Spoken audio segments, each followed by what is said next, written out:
No mai, haere mai, ma loi lele. Welcome to 3 News. The Human Rights Commission has condemned the government's move to withdraw guidelines for transgender people in community sport. The government directed Sport New Zealand to stop all work on guidelines relating to gender in sport. And today, the Crown entity did just that, along with removing all information from its website. And while the government was unapologetic, the backlash was swift. Winston Peters on the attack in defence of the government's decision to force Sport NZ to ditch transgender guidelines. We are out to look after women, girls, to stand up for safety and to stand up for fairness. And they're the majority of the population and somebody has to defend them.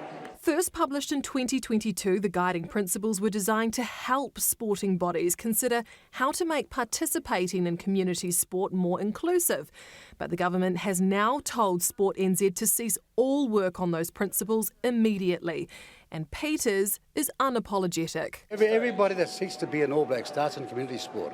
Everybody wants to go to the top team, whether it's soccer, whether it's rugby league, whether it's rugby, whether it's basketball, always starts in community sports, so the rules should not be different. Right.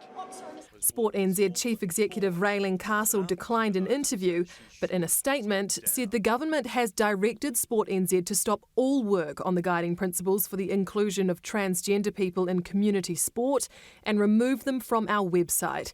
Sporting organisations will continue to make their own decisions on the participation of transgender people in community sport. New Zealand should be a fair, inclusive, tolerant society, one that's accepting of people being who they are.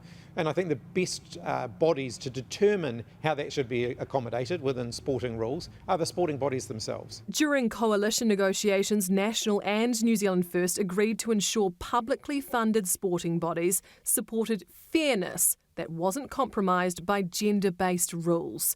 Winston Peters has now threatened to cut funding to all sporting codes that don't comply. It's a real shame to me when people who have positions of power use that to inflict pain on people who are just trying to live their day-to-day lives. Women's rugby commentator and coach Alice Soper says years of positive progress has now been undone. They are rehashing old arguments, and ultimately it's about the control of what a woman is.